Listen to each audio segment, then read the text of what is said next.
વડોદરા શહેર ક્રાઇમ બ્રાન્ચને વાહન ઠગાઈના એક મોટા રેકેટનો પર્દાફાશ કરવામાં સફળતા મળી છે।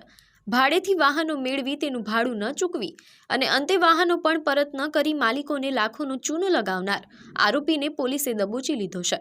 ઝડપાયેલા આરોપીનું નામ અરવિંદ ઉર્ફે કરણ વાદી છે, જે મૂળ હાલોલનો રહેવાસી છે। આ શાતીર ઠગે વડોદરામાં રહીને વિવિધ લક્ઝરી કાર અને અન્ય વાહનો ભાડેથી રાખ્યા હતા। એક બે નહીં પણ કુલ 11 જેટલા વાહનો ભાડેથી લીધા બાદ તેણે કાર માલિકોને ભાડું આપવાનું બંધ કરી દીધું હતું અને વાહનો પણ પરત કર્યા ન હતા। વડોદરા ક્રાઇમ બ્રાન્ચને બાતમી મળી હતી કે આરોપી શહેરના એક મકાનમાં છુપાયેલો છે, જેના આધારે દરોડો પાડી તેની ધરપકડ કરવામાં આવી હતી। પ્રાથમિક પૂછપરછમાં સામે આવ્યું છે કે તેણે હાલોલ પંથકમાં પણ આ જ રીતે અનેક લોકો સાથે છેતરપિંડી કરી છે। વડોદરા પોલીસે કાયદેસરની કાર્યવાહી પૂર્ણ કર્યા બાદ આરોપીનો કબજો હાલોલ પોલીસને સોંપ્યો છે।